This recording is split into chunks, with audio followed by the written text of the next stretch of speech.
ამ ზიანზე დიდი ხნის წინ ვლაპარაკობდით, როცა 4 ოქტომბრის თარიღი ჩავარდა. ანუ ზოგადად კი ბევრი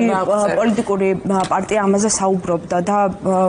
ბევრ ადამიანთან იმედია მივედით და მივუტანეთ ეს ამბავი ასე რომ 4 ოქტომბერზე არ უნდა შეგვექმნა დიდი იმედები, რადგან ერთ დღეში არ სრულდება რეჟიმი და რა თქმა უნდა კი გამოსაკვლევი გვაქვს რაში შევცდით, რა დავაშავეთ, რა შეიძლება და უკეთ გაკეთებულიყო, თუმცა ხელების გაშვერა ადამიანებზე ან ამ შემთხვევაში ესე არის ხოლმე რომ ან საზოგადოებაზე მიდის ხოლმე წლეხი და ხელების გაშვერა ან პოლიტიკურ პარტიებზე და ამ ხელების გაშვერის იქეთ ჯერ პირველ რიგში ეს საზოგადოება უნდა შევინარჩუნოთ, რა საზოგადოებაც გვყავს ერთი წლის განმავლობაში რუსთაველის გამზირზე და ეს არის მთავარი ძალა, რომელსაც დასაცავია კონკრეტული ადამიანები, ვისაც ემუქრებიან. ეს რავი, ბოლო პერიოდში გელა ხასაიას მერე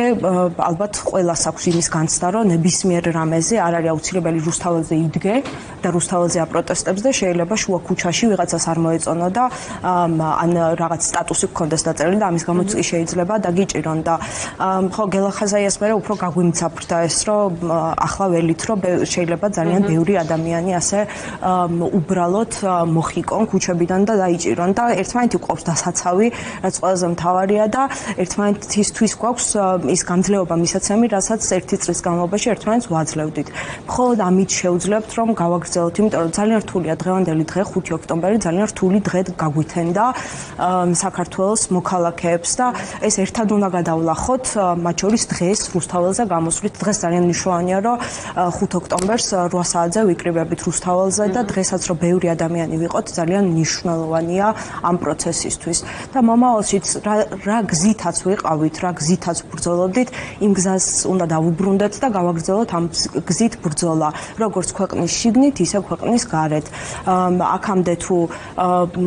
ქვეყნის გარეთ მუშაობდით იმაზე, რომ იზოლაციისთვის მიგვეღწია, ეს იზოლაციის და არაღიარების პოლიტიკა კიდევ უნდა გავაძლიეროთ. გუშინ მათ შორის ყველაზე კარგი ისიც იყო, რომ ისევ დაბრუნდა მსოფლიო ყურადღება საქართველოზე და X თუ ჩამოსკროლავდით, ყველა ცნობილი აკაუნთი ლაპარაკობდა საქართველოზე, არა მხოლოდ ცნობილი აკაუნთი, არამედ ცნობილი ტელევიზიებიც, როგორც არის მაგალითად CNN და ყველას ყურადღების ქვეშ ვიყავით და ეს ყურადღებაც უნდა დავიბრუნოთ,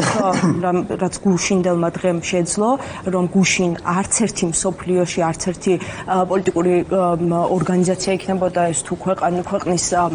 ლიდერშიპი არ საუბრობდა არჩევნებზე, საუბრობდა იმ ადამიანებზე, რომლებიც ქუჩაში იყვნენ და ამით დავამტკიცებთ ჩვენ, რომ ამ არაღიარების პოლიტიკის გაგრძელებას ვაპირებთ ქართულ ოცნების რეჟიმთან მიმართებაში.